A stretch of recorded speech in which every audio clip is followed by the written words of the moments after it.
Assalamualaikum dan terima kasih kerana menonton sudut pandang kali ini. Saya Nur Huda Bahar. Kita hari ini bersama sudut pandang dalam tajuk kita hari ini adalah Belanjawan 2021. Adakah pertama kali MP Kerajaan dan Pembangkang bersatu?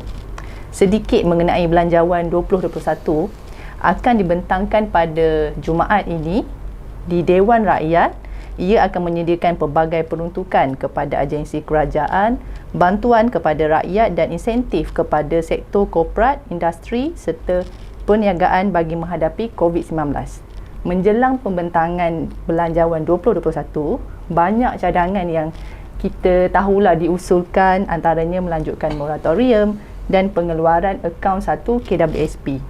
Belanjawan kali ini agak berlainan kerana mengambil kira wabak COVID-19. Nama saya hari ini penganalisis dalam politik, kerajaan dan nation building, Dr. Al-Azhari Siddiq Kamunri. Terima kasih, ya, Doktor. Terima kasih. Apa khabar, Doktor? Baik. Thank you. Terima kasih banyak. Terima kasih kerana sudi hadir ke studio kita hari ini. Ya, ini satu sumbangan kita pada negara kita. Okey, Doktor, kita teruskan kepada acara kita hari ini. Sebelum saya mahu menanyakan soalan kepada Doktor, mungkin saya nak tanya harapan Doktor dulu pada Belanjawan 2021 yang akan dibentangkan Jumaat ini. Terima kasih Cik Huda dari Malaysia Post. Berkenaan dengan harapan saya tu, saya fikir samalah juga dengan harapan majoriti rakyat Malaysia yang mahu melihat supaya belanjawan pada tahun 2021 nanti boleh menghasilkan sesuatu yang membawa kepada kegembiraan kepada rakyat jelata. Kerana kita faham pada masa sekarang seluruh dunia sebenarnya, bukan Malaysia sahaja, menghadapi pandemik COVID-19 di mana kesannya kepada ekonomi semua negara termasuk Malaysia amat dahsyat. Jadi mudah-mudahan Belanjawan 2021 nanti mempunyai sesuatu yang manis kepada seluruh rakyat jelata, daripada Sabah Sarawak sampailah ke Perlis, daripada golongan yang tiada kerja, yang hilang kerja, sampailah kepada golongan ahli perniagaan yang turut terkesan, apatah lagi rakan-rakan kita yang di bidang industri penerbangan turut juga mengalami kesan yang amat dahsyat. Jadi secara umum saya mengharapkan, rakyat juga mengharapkan supaya Belanjawan 2021 ini akan membuahkan sesuatu yang manis, yang indah, yang baik kepada rakyat jelata. Jadi pada pendapat Doktor lah kan, apa bezanya Belanjawan kali ini berbanding dengan Belanjawan sebelum ini? Kalau kita buat comparison daripada segi belanjawan yang terdahulu dengan yang 2021 ini, yang pertama sekali ialah Belanjawan 2021 ini kita berhadapan dengan suatu krisis ekonomi, juga krisis kemanusiaan sebenarnya yang sangat besar berbanding dengan yang dulu. Jadi dan ia tidak melibatkan negara Malaysia sahaja. Ia juga melibatkan negara-negara luar, termasuk negara-negara maju seperti Amerika, Jepun, Singapura, apatah lagi negara kita ni yang kecil, yang sumber pendapatan kita tidaklah sebesar mereka. Jadi apabila berlaku pandemik COVID-19 dalam jangka masa yang agak panjang, ia telah memberi kesan buruk kepada seluruh lapisan masyarakat. Jadi beza utama Belanjawan 2021 ini ialah kerajaan terpaksa memberikan fokus yang utama, fokus yang besar dalam menghadapi kesan-kesan akibat daripada pandemik COVID-19 ini, daripada segi contohnya rakyat kehilangan pekerjaan, rakyat tidak ada pekerjaan, kemudian makanan, bagaimana belanjawan ini bersedia untuk contohnya membeli vaksin, dan bagaimana belanjawan ini boleh menyediakan kemudahan-kemudahan ataupun bajet-bajet tambahan untuk contohnya mengatasi pandemik COVID di Sabah, penularan di Sabah khususnya, dengan rangkaian jalan raya di Sabah yang tidak seberapa baik berbanding di Semenanjung, dengan jumlah doktor yang tidak mencukupi di Sabah berbanding di Semenanjung. Jadi hal-hal seperti ini kerajaan kena mengambil serius, dan saya yakin yang belanjawan 2021 ini akan memberikan fokus yang lebih untuk menangani pandemik COVID-19 ini yang sedang kita hadapi, dan selepas kesannya selepas nanti. Kerana saya jangkakan kalau kita baca daripada luar negara, pandemik ini tidak akan selesai dalam masa yang singkat. Jadi kerajaan perlu mempunyai dana yang besar untuk berhadapan dengan kesan-kesan seterusnya pada masa akan datang. Temuan antara pembangkang yang disertai oleh Perdana Menteri sebelum belanjawan itu dibentangkan. Dalam isu ini, pihak kerajaan telah membuka jalan yang sangat luas kepada semua pihak, bukan setakat kepada pihak pembangkang tetapi juga kepada rakyat jelata, melalui saluran-saluran yang telah disediakan oleh pihak kerajaan untuk menyampaikan idea-idea mereka, pandangan-pandangan mereka yang mungkin pihak kerajaan tidak lihat. Contohnya, 2 hari lepas kita ketahui bahawa parti-parti pembangkang masing-masing telah mengeluarkan pandangan mereka kepada kepada kerajaan di Kementerian Kewangan. Dan ini sesuatu yang tak pernah berlaku pada masa kerajaan-kerajaan yang lalu. Dan keterbukaan kerajaan ini perlu dilihat sebagai suatu yang istimewa, satu yang bersifat patriotik, di mana kerajaan tidak mengenepikan suara-suara daripada pihak pembangkang. Dan saya percaya dengan penglibatan pihak pembangkang dalam bajet ini dan kesudian pihak kerajaan untuk mendengar idea-idea mereka, saya fikir yang amat berhormat Perdana Menteri akan mendapat sesuatu input yang lebih menarik, suatu gambaran yang lebih luas untuk kebaikan negara kita, untuk kebaikan rakyat kita. Kita pun faham pihak pembangkang pun mempunyai idea-idea yang baik yang boleh diketengahkan. Tapi kerajaan atas kapasitinya sebagai sebuah institusi yang bertanggungjawab, kerajaan harus mempunyai kekuatan, ataupun political will untuk melaksanakan idea yang baik untuk kebaikan rakyat dan juga kebaikan negara.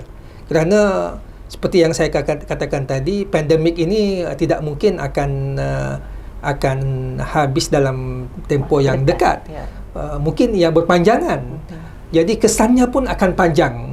Jadi fokus kita pada hari ini ialah supaya kita dapat mengekalkan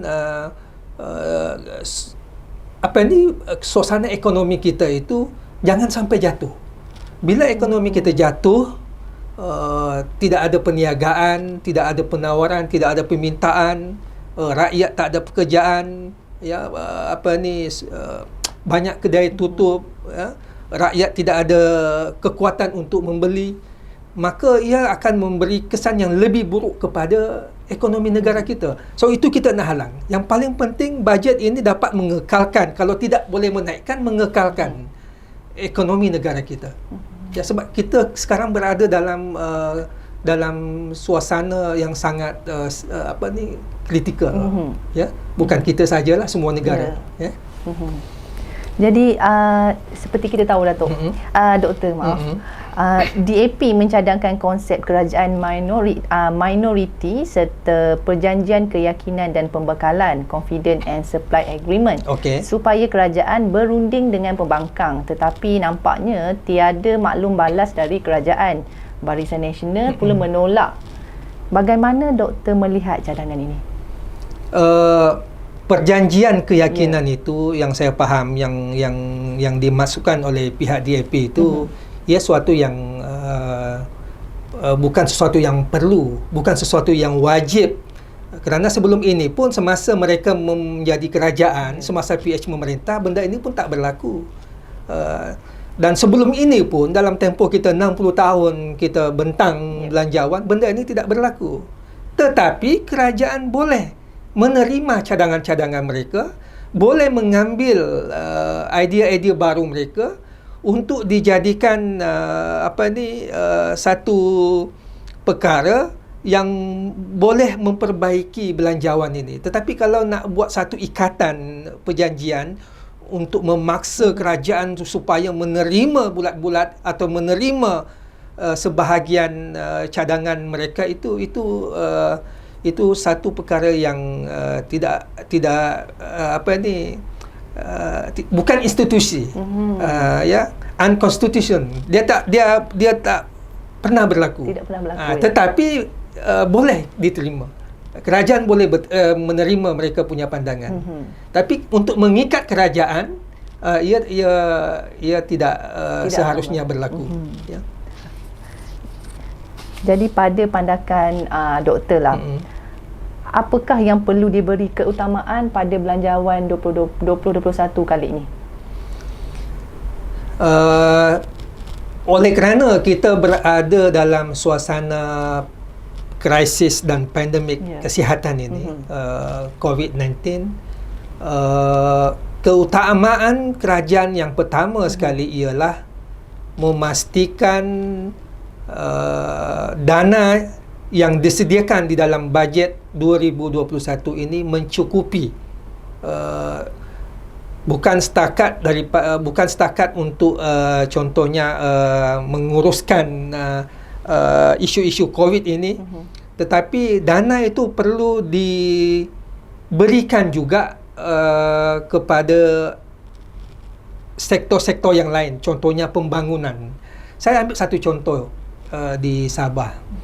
Di Sabah, jalan raya dia, kalau kita nak banding dengan di Semenanjung Malaysia, dia seperti tahun 70-an di Semenanjung Malaysia. So, kerajaan juga harus berfikir bahawa dengan kemenangan Parti Perikatan Nasional dan juga Muafakat Nasional di Sabah baru-baru ini dalam PRN, Pilihan Raya Negeri, itu tanda bahawa rakyat di Sabah mempunyai keyakinan yang tinggi kepada Kerajaan Persekutuan. Rakyat di Sabah dia mempunyai kemahuan, mahu melihat kesungguhan Kerajaan Persekutuan untuk memberikan mereka dana pembangunan yang lebih. Contohnya Pan Borneo itu satu idea yang sangat baik, tetapi tergendala semasa kerajaan PH, dan saya fikir perlu disambung semula. Ambil contoh yang paling dekat. Bagaimana satu ambulan hendak sampai dengan selamat, dengan cepat ke sesebuah hospital jika jalan raya, fasiliti jalan raya itu tidak selamat, tidak sebaik dengan yang ada di Semenanjung Malaysia. Jadi hal-hal seperti ini dia berkait rapat juga dengan isu COVID-19. Jadi saya harap kerajaan di samping memberikan tambahan dana kepada pengurusan COVID-19, juga perlu memberikan dana tambahan kepada pembangunan infrastruktur.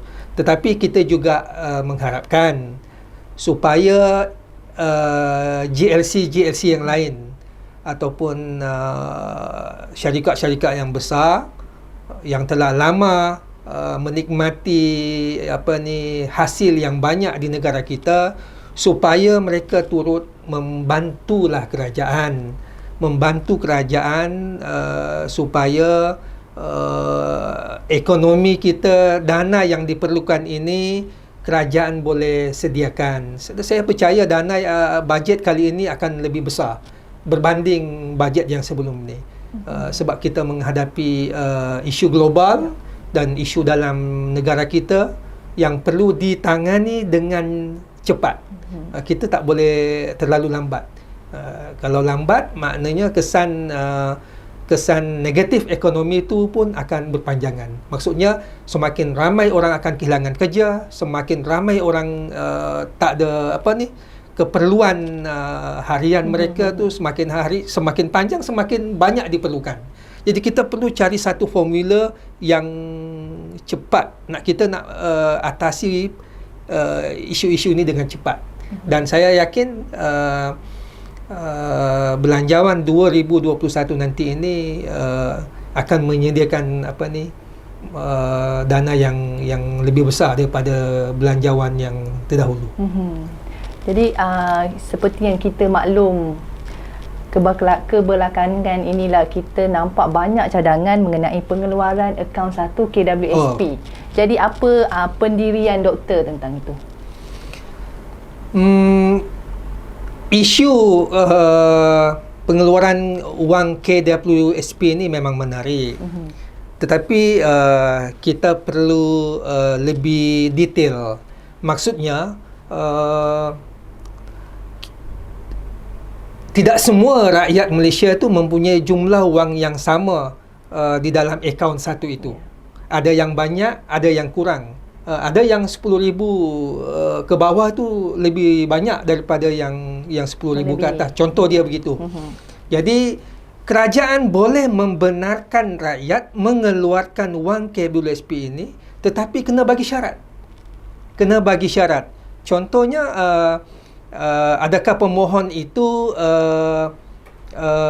mempunyai hutang-hutang yang lain? Apakah dia kena senaraikan hutang-hutang dia, tanggungan dia, kos hidup dia. Kemudian syarat yang lain, berapa jumlah akaun mereka di akaun satu tu. Kalau akaun satu tu jumlah dia contoh 10,000 cukup. Nak keluarkan 10,000 juga. Jadi kita tak boleh keluarkan 10,000 tu lamsam untuk semua. Jadi dia kena tengok dia punya kerajaan kena fleksibel. Rakyat juga kena fleksibel. Kerajaan boleh gunakan pendekatan secara ansuran. Contoh masa di Amerika, dulu kita ada di Amerika mereka ada social security. Dia lebih kurang kumpulan wang simpanan pekerja. Di mana pekerja di sana dia boleh mengeluarkan simpanan mereka dalam social security itu. Saya lihat mereka boleh keluarkan setiap bulan mengikut keperluan untuk kesihatan, untuk kos pendidikan. Memang mudah dikeluarkan. Tetapi ada syarat-syarat yang diberikan oleh kerajaan. Saya setuju. Pada prinsipnya saya setuju ia dikeluarkan. Tetapi perlulah ada syarat-syarat. Dia tak boleh sewenang-wenang yang bagi begitu sahaja. Ya, memang itu wang mereka, wang rakyat. Tapi kita kena ada berpada-pada kan. Kita kena ada satu sistem yang sesuai dengan keadaan penyimpan-penyimpan di KWSP itu. Prinsip saya setuju, tetapi kena ada syarat lah. Maknanya kita perincikan lagi. Ya, itu saya setuju. Perincikan lagi. Ya. Jadi seperti yang kita tahu apa yang berlaku pada langkah Sheraton Februari lalu, adakah pembangkang yang sebelum ini adalah kerajaan sanggup menyokong belanjawan Kerajaan Perikatan Nasional setelah apa yang berlaku? Dia ada dua kondisi di situ. Kondisi yang pertama pada hari ini, yang di-Pertuan Agong telah memberikan satu command, satu direction yang jelas, di mana yang di-Pertuan Agong meminta semua pihak pembangkang dan pihak kerajaan supaya menjayakan bajet 2021 ini untuk kepentingan rakyat dan negara. Itu arahan, saya tengok arahan itu difahami juga oleh pihak pembangkang. Sebab itu dia pergi ke Kementerian Kewangan untuk berbincang. Sebab itu pihak pembangkang memberikan idea kepada kerajaan apa yang mereka ingin cadangkan. Daripada situ menunjukkan mereka faham. Maknanya saya yakin yang bajet 2021 ini akan lulus kalau berdasarkan pada keadaan tadi.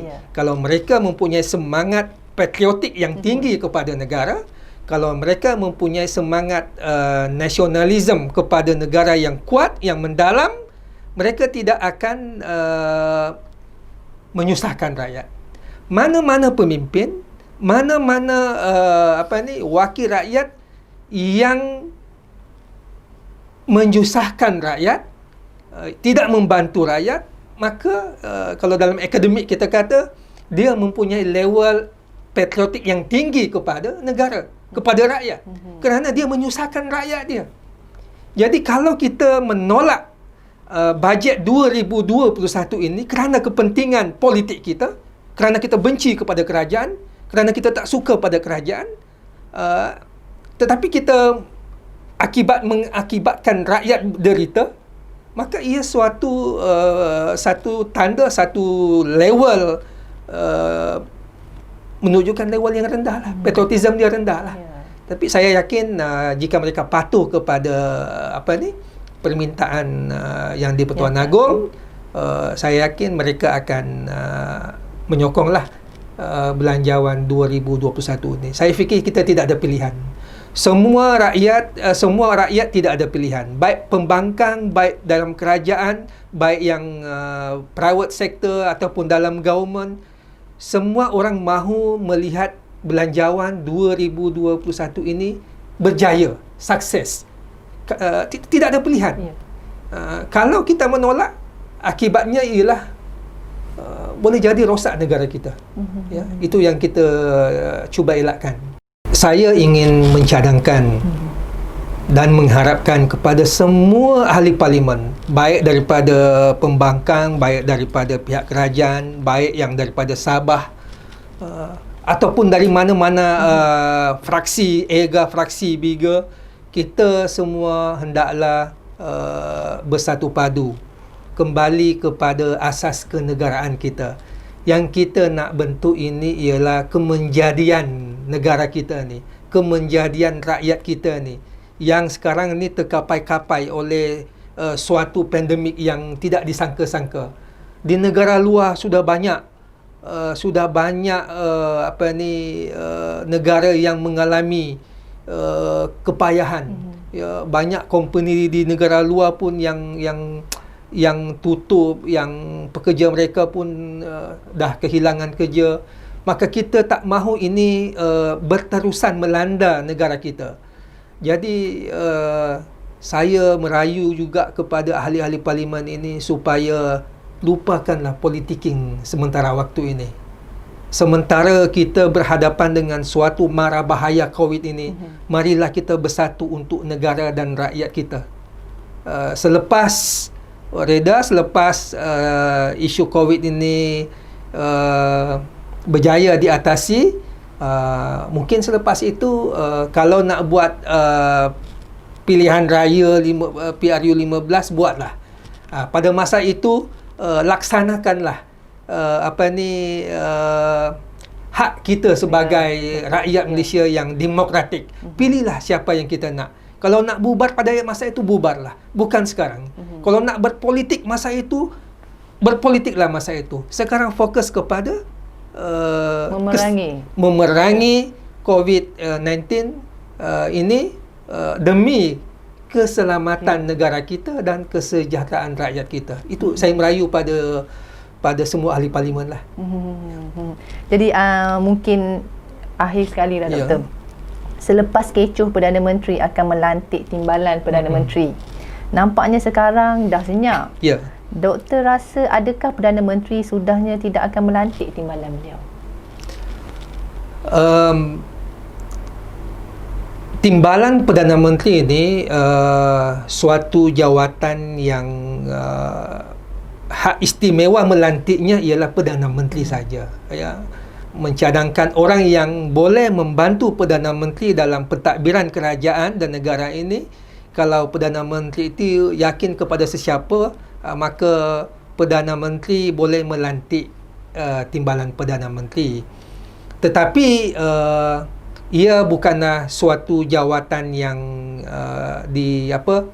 yang perlu tetap atau perlu ada, wajib ada. Perdana Menteri boleh menggunakan mekanisme yang lain. Macam pada hari ini, mekanisme yang diguna oleh Perdana Menteri ialah melantik 4 orang Menteri Kanan. Dan 4 orang Menteri Kanan ini berfungsi juga sebagai timbalan Menteri, timbalan Perdana Menteri. Jadi parti-parti lain, khususnya baru-baru ini UMNO, boleh mencadangkan siapakah nama-nama timbalan Perdana Menteri yang mereka mahukan. Tetapi dalam mesyuarat Majlis Tertinggi baru-baru ini pun kita perhatikan tidak ada pun dibincangkan isu timbalan Perdana Menteri. Maknanya masih ada isu-isu lain yang belum dapat dibereskan di peringkat parti UMNO sendiri.